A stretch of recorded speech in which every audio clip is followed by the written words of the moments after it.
आज vector start करते हैं कि क्या होता है स्केलर और क्या होता है वेक्टर। हर चैप्टर का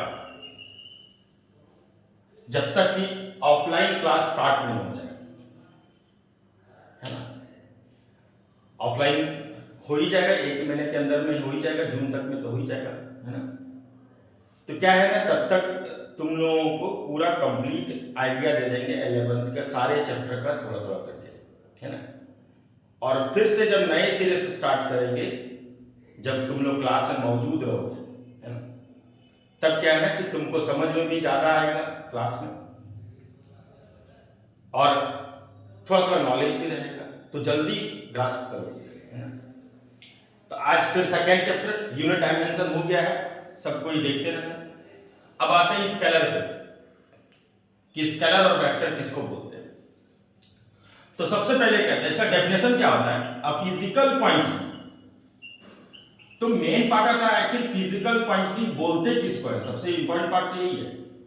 a physical quantity having only magnitude, जिसके पास सिर्फ क्या होता है, मैग्नीट्यूड होता है। तो दूसरा वर्ड है मैग्नीट्यूड, कि आखिर मैग्नीट्यूड किसको बोलते हैं, इज कॉल्ड स्केलर, है ना। यही है स्केलर का डेफिनेशन। तो अब आते हैं हम लोग फिजिकल क्वांटिटी पे। फिजिकल क्वांटिटी को हिंदी में बोलते हैं भौतिक राशि। क्या होता है, मेनली 2 तरह का क्वांटिटी होता है। एक होता है इमेजिनरी क्वांटिटी और दूसरा होता है फिजिकल क्वांटिटी। हम लोग पूरे फिजिक्स में या इवन पूरे साइंस में हम लोग हर जगह डिस्कस करते हैं फिजिकल क्वांटिटी का। तो फिजिकल क्वांटिटी उसको बोलते हैं जिस भी क्वांटिटी को तुम मेजर कर सकते हो, जिस भी चीज को तुम मेजर कर सकते हो, वो हो गया फिजिकल क्वांटिटी। तो हम क्या देखते हैं कि अपने सराउंडिंग, अपने चारों तरफ हम लोग तो मैक्सिमम चीज को मेजर कर सकते हैं। जैसे एग्जांपल, टेम्परेचर मेजर कर सकते हो, डिवाइस है ना अपने का, टेम्परेचर मेजर कर सकते हैं, मास मेजर कर सकते हैं, वेट मेजर कर सकते हैं, फोर्स मेजर कर सकते हैं, हर चीज मेजर कर सकते हैं, जितना भी तुम मैक्सिमम चीज देखते हो। प्रेशर मेजर कर सकते हैं। तो ये सारा चीज मेजर कर सकते हैं। मैग्नेटिक फील्ड मेजर कर सकते हैं, इलेक्ट्रिक फील्ड मेजर कर सकते हैं, करंट मेजर कर सकते हैं। तो जिस भी चीज को तुम मेजर कर सकते हो, वो सारे का सारा क्वांटिटी जो होगा वो फिजिकल क्वांटिटी होगा। लेकिन कुछ एक क्वांटिटी ऐसा होता है जिसको हम लोग मेजर नहीं कर पाते हैं। तो जिसको हम लोग मेजर नहीं कर पाएंगे तो उसको बोल देते हैं इमेजिनरी क्वांटिटी, और उसका हम लोग डिस्कशन नहीं करेंगे साइंस में भी, है ना।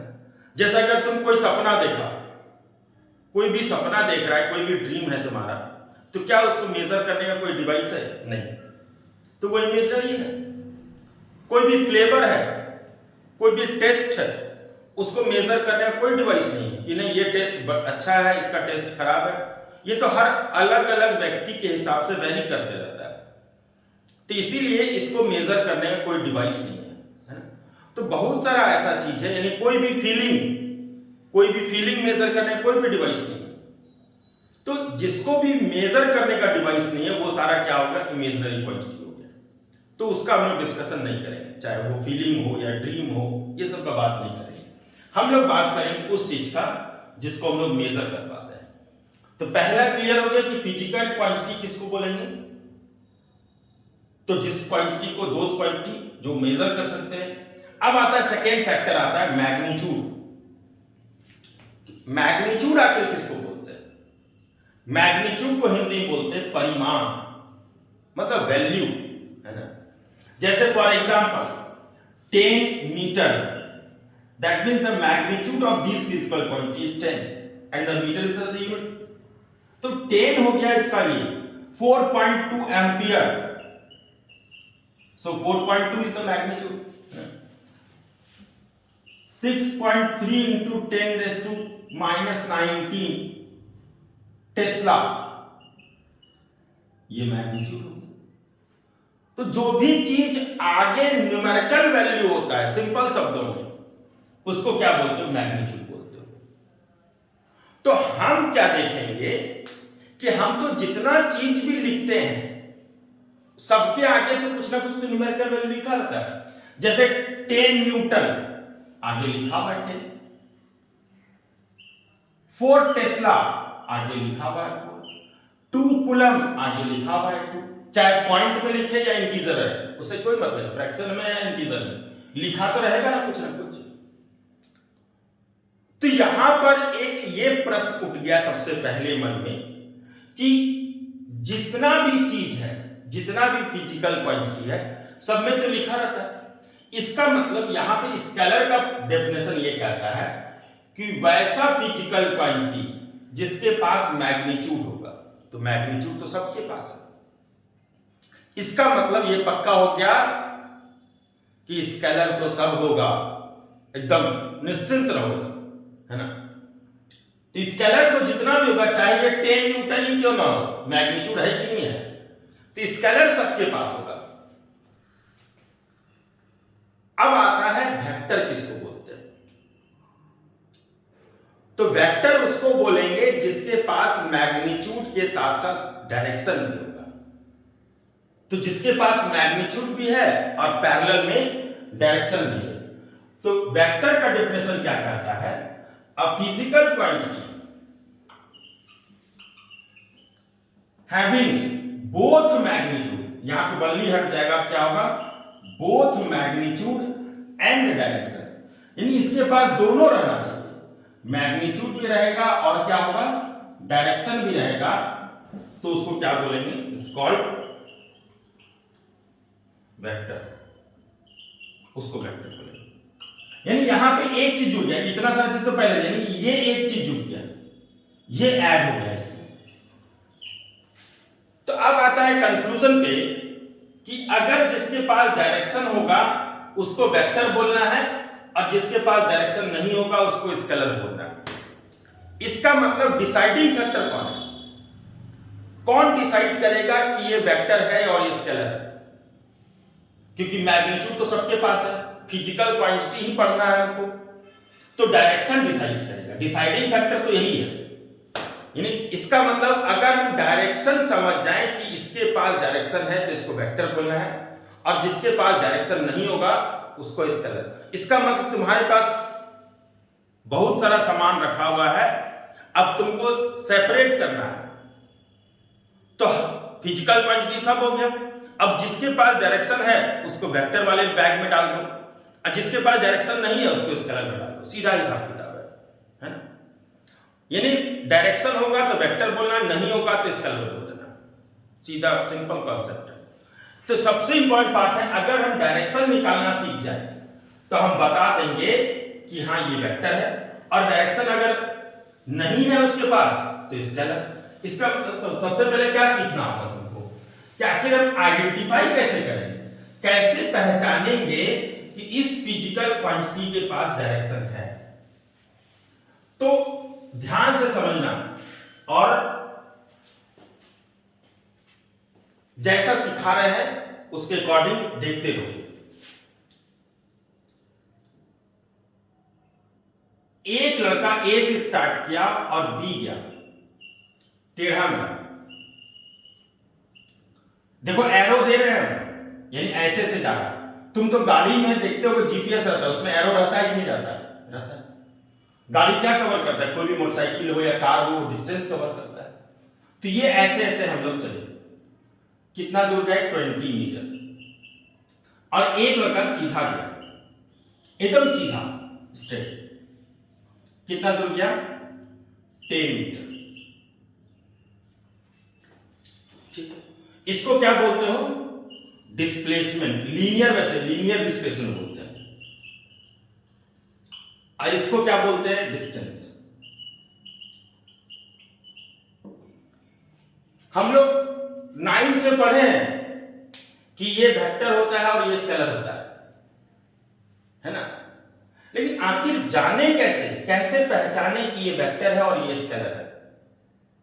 क्या एरो के आधार पर कि इसमें एरो होगा इसमें नहीं होगा, इसलिए हम दोनों में एरो दे दिए। इसका मतलब एरो से पहचानने का कोई तरीका नहीं हो सकता है।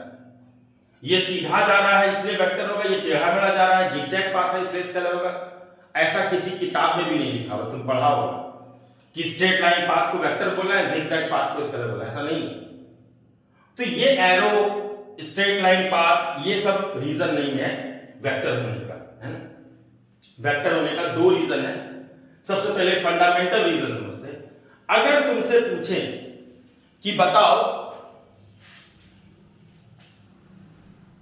बिहार बड़ा है क्षेत्रफल के दृष्टिकोण से, एरिया के फ्रेम से, या उत्तर प्रदेश बड़ा है, तो तुम सबको ही का जवाब आएगा कि उत्तर प्रदेश जो है वो बड़ा है। क्यों बड़ा है उत्तर प्रदेश?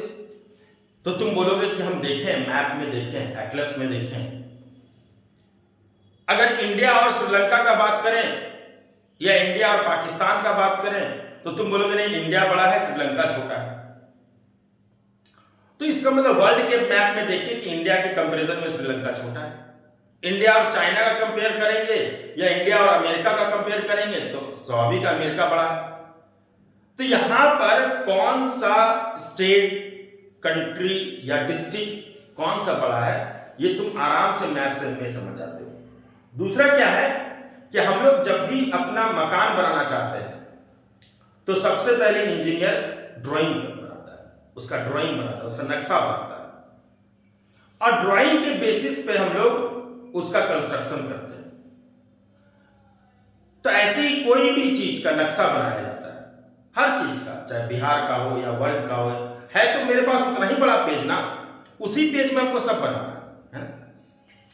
तो हम लोग हर चीज का मैप बनाते हैं। तुम ऑब्जर्व क्या होगा, छोटे बच्चे को जो नर्सरी क्लास में होगा वो सबको ड्राइंग सिखाया जाता है।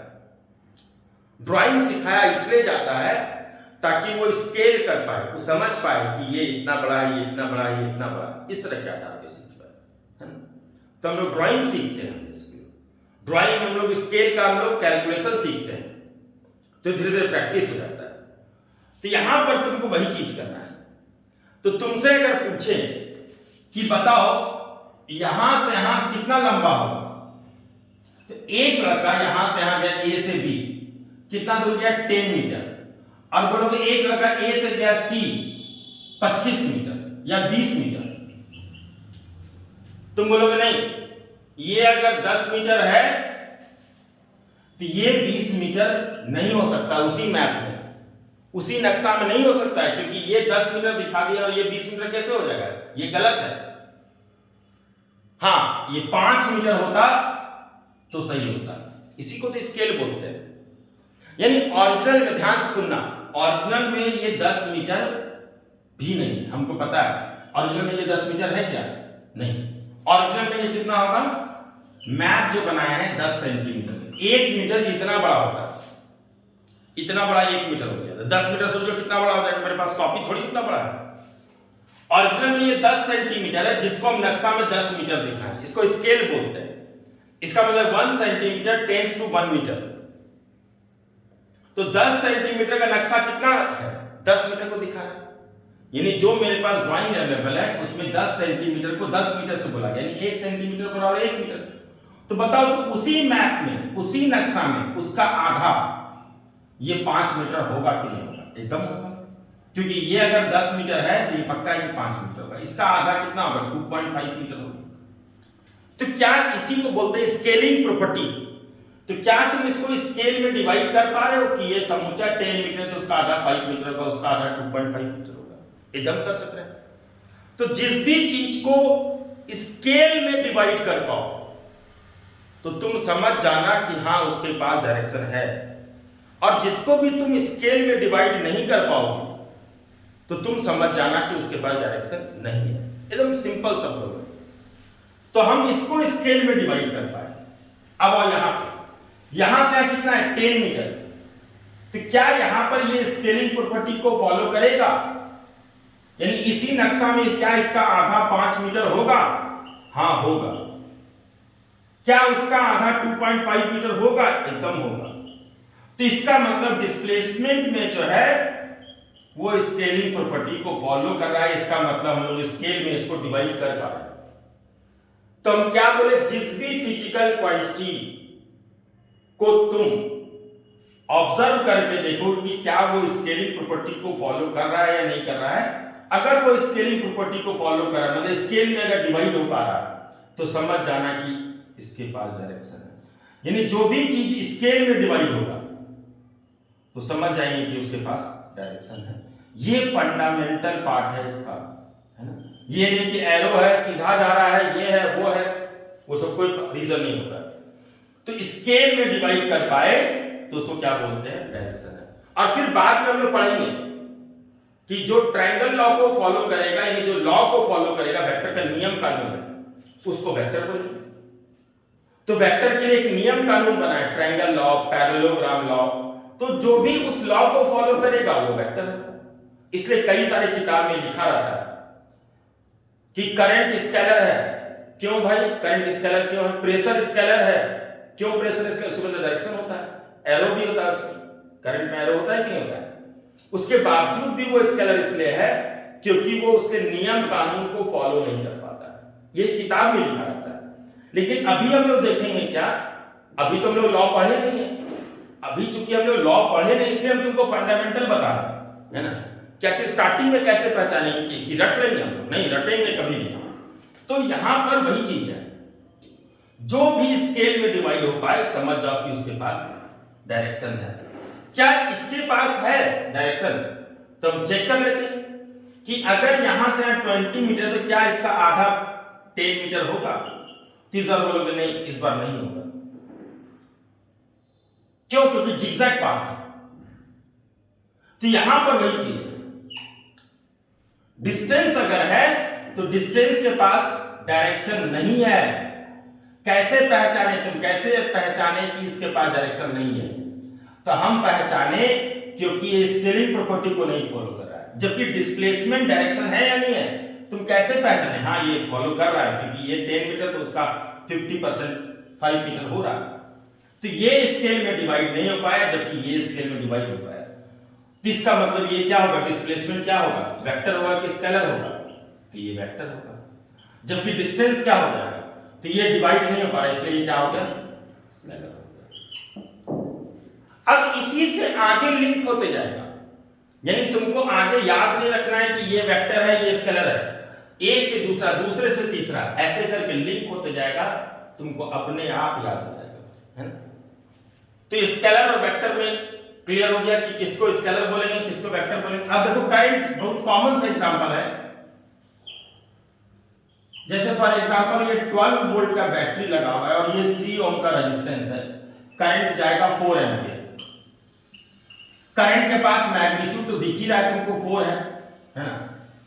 कहीं बताओ तो करंट वेक्टर है कि स्केलर है? तो अगर करंट वेक्टर के नियम को फॉलो करेगा तो वेक्टर होगा। नियम क्या कहता है कि वो स्केलिंग प्रॉपर्टी में डिवाइड। फॉर एग्जांपल ये ए ये बी एज्यूम कर लेते हैं, कितना करंट जा रहा है, 4 एम्पीयर। वेक्टर का नियम कहता है कि अगर यहां से यहां 10 मीटर है तो उसका आधा 5 मीटर होना चाहिए। यानी कहता है कि अगर इस वायर में अगर करंट 4 एम्पीयर जा रहा है तो इसका आधा वायर में करंट जाना चाहिए 2 एम्पीयर, उसके आधा में करंट जाना चाहिए 1 एम्पीयर। तो क्या ऐसा होता है क्या कि यहां पर 4 एम्पीयर फिर 2 एम्पीयर फिर 1 एम्पीयर, ऐसा होता है? नहीं होता है। तुम बोलोगे नहीं, ये तो समूचे में ही 4 एम्पीयर जाता है, क्योंकि करंट जितना आउटगोइंग है उतना इनकमिंग होना चाहिए। यहां पर भी 4, हर जगह 4 होगा।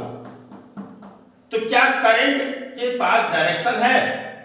तो करंट के पास तुम्हारे पास आंसर आएगा हाँ, करंट के पास डायरेक्शन तो होता है। हायर पोटेंशियल से लोअर पोटेंशियल फ्लो करता है, एरो भी होता है। लेकिन करंट के पास वेक्टर होने वाला डायरेक्शन है या नहीं है? ये नहीं कि कोई भी डायरेक्शन है तो वेक्टर हो जाएगा, ऐसा नहीं है। वेक्टर होने के लिए एक नियम कानून है, उस नियम के तहत अगर है तो डायरेक्शन होगा। अगर मान लो कोई भी शादी है कहीं पे भी, तो क्या जितना लोग शेरवानी पहना हुआ है सब दूल्हा है? ऐसा तो है नहीं। दूल्हा के लिए अलग से होगा ना भाई कि ये दूल्हा, उसको पहचानने का होगा ना, हाँ इसको ये हो गया। तो यहां पे वही चीज है, कोई भी डायरेक्शन हो गया तो उसको वेक्टर बोल देंगे, ऐसा नहीं है। वेक्टर होने के लिए स्केलिंग प्रॉपर्टी को फॉलो करना होगा। अगर स्केलिंग प्रॉपर्टी फॉलो कर रहा है तो समझ लो कि हाँ उसके पास डायरेक्शन है। कौन वाला? वेक्टर होने वाला। या लॉ को फॉलो करेगा, तो लॉ को भी सीखेंगे तब ना। तो यहां पे करंट के साथ क्या देखें, करंट जो हो गया उसके पास स्केलिंग प्रॉपर्टी फॉलो नहीं कर रहा है। करंट जो है स्केलिंग प्रॉपर्टी नहीं फॉलो कर रहा है। तो अगर वो स्केलिंग प्रॉपर्टी नहीं फॉलो कर रहा, स्वाभाविक हो गया कि उसके पास डायरेक्शन नहीं। इसका मतलब इसके पास डायरेक्शन नहीं है। कौन वाला डायरेक्शन नहीं है? कौन सा वाला डायरेक्शन नहीं है? तो इसके पास वेक्टर होने वाला डायरेक्शन नहीं है ना। तो इसके पास डायरेक्शन नहीं है, क्यों? क्योंकि इसको स्केल में डिवाइड नहीं कर पाए, इसको स्केल में डिवाइड नहीं कर पाए, इसलिए करंट क्या हो गया? स्केलर हो गया। तो करंट स्केलर क्यों है? इसका सिंपल रीजन हो गया कि मैग्नीट्यूड तो हम शुरू में ही बोल दिए तुमको, मैग्नीट्यूड सबके पास होता है, पहचानना सिर्फ डायरेक्शन से होता है। तो करंट के पास डायरेक्शन नहीं है, ये पहचान लिए हम लोग। कैसे पहचाने? क्योंकि ये स्केलिंग प्रॉपर्टी को नहीं फॉलो कर रहा है। हम लोग इसको स्केल में डिवाइड करने का कोशिश किए तो नहीं हो पाया, इसलिए ये क्या हो गया? इसका डायरेक्शन हुआ नहीं। और जब डायरेक्शन नहीं होगा तो स्केलर हो गया, तो करंट क्या हो गया? स्केलर हो गया। ऐसे ही डिस्टेंस भी वही सेम कॉन्सेप्ट है, डिस्प्लेसमेंट भी वही सेम कॉन्सेप्ट है। तो वैसा जो भी चीज जिसके पास डायरेक्शन नहीं होगा वो क्या कहलाएगा? स्केलर। तो वेक्टर और स्केलर का बेसिक पार्ट यही है ना। बहुत सारे एग्जांपल है, यानी करंट एग्जांपल हो गया स्केलर का, डिस्टेंस एग्जांपल हो गया स्केलर का। अब डिस्टेंस से जो जो चीज ओरिजिनेट हो गई, ये अगर ओरिजिन है तो इससे जितना चीज बनेगा वो स्केलर होते जाएगा, और इससे जितना चीज बनेगा वो वेक्टर होते जाएगा, है ना, क्योंकि ये वेक्टर है। तो वेलोसिटी क्या आ जाता है? वेक्टर, क्योंकि डिस्प्लेसमेंट बाय टाइम। एक्सेलरेशन क्या आ जाता है? वेक्टर, क्योंकि वो velocity by time. Displacement vector हुआ तो वेलोसिटी वेक्टर हो गया, वेलोसिटी वेक्टर हुआ तो एक्सेलरेशन वेक्टर हो गया, एक्सेलरेशन वेक्टर होगा तो फोर्स हो जाएगा वेक्टर। ऐसे करके चलता है, एक से दूसरा, दूसरे से तीसरा, ऐसे। अब डिस्टेंस स्केलर हो गया तो स्वाभाविक है स्पीड भी स्केलर होगा, क्योंकि डिस्टेंस बाय टाइम। तो एक स्केलर तो दूसरा अपने आप स्केलर हो गया, ऐसे करके। तो इसका मतलब हमको एक से दूसरा, दूसरे से तीसरा, ऐसे करके हम लोग को सीखना है ना, ये चीज है। तो अब नेक्स्ट हम लोग कल करेंगे नेक्स्ट क्लास में क्या? डायरेक्शन तो आ गया समझ में। अब इसमें आता है यूनिट वेक्टर, कितने तरह का वेक्टर होता है वो आएगा धीरे धीरे करके। सारा बेसिक तुम्हारा क्लियर कर हो जाएगा इस लॉकडाउन के पीरियड में। चलो, ओके, थैंक यू।